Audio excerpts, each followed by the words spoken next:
তাহলে কি আমরা কি লিখতে পারি? রহিম সাহেব বাজার থেকে 600 টাকা দিয়ে 5টি ডাব কিনলেন।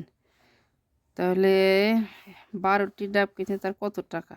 টাকা কিন্তু এখানে আমরা ঐকিক নিয়মে অঙ্ক করার সময় একটা জিনিস মনে রাখবো, যেটা হচ্ছে আমাদের যদি টাকা চায় তাহলে আমরা টাকার ডান পাশে লিখবো, যদি সংখ্যা চায় তাহলে সংখ্যার ডান পাশে লিখবো, যদি মানুষ চায়, দিন চায়, সব ডান পাশে লিখবো। তাহলে আমাদের চেয়েছে হলো টাকা, যে কত টাকা খরচ হয়।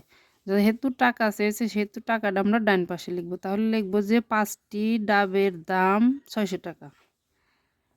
টাকা ডান পাশে চলে গেল। 5টি ডাবের দাম কত টাকা? 600 টাকা। নিশ্চয়ই একটি ডাবের দাম কম। একটি ডাবের দাম 600 ভাগ কত? 5 টাকা। তাহলে এখন আমরা এটা যদি ভাগ করি, ভাগ এখানেও করতে পারি, পরের সংখ্যায় করতে পারি। এখন 12টি ডাবের দাম যদি আমরা ঐকিক নিয়মে কাটাকাটি করি তাহলে কিন্তু আমাদের এখন হবে গুণ। যেমন 600 ভাগ 5 গুণ 12, এভাবে আমাদের করতে হবে। এখন আমরা এটার ভাগ করি। 5 12 60, 12 এই 0 গুণ 12। এখন 12 12 144, 144 0। তাহলে আমরা একটু রাফ করে দেখি।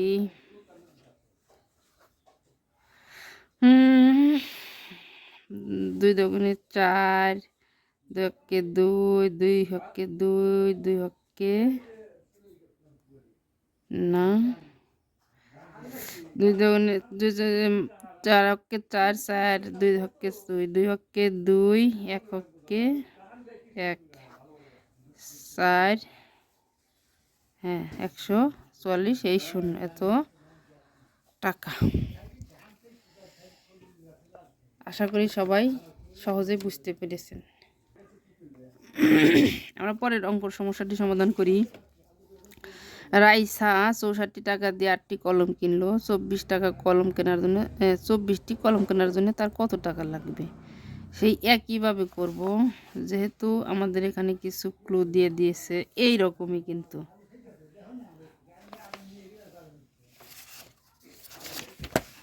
যেমন যে একটি কলমের মূল্য আমরা ঐকিক নিয়মের মতোই লিখব।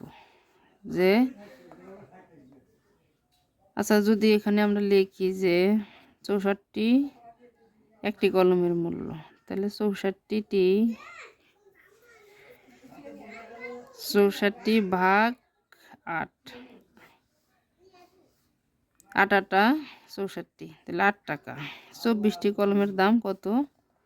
এই যে 24 গুণ 8, এই যে তাহলে 4 32, 32 2 হাতে আমার 3, 8 16, 17 18 19, 19 9 হাতের 1, 192 টাকা। এটি হচ্ছে 24টি কলমের দাম।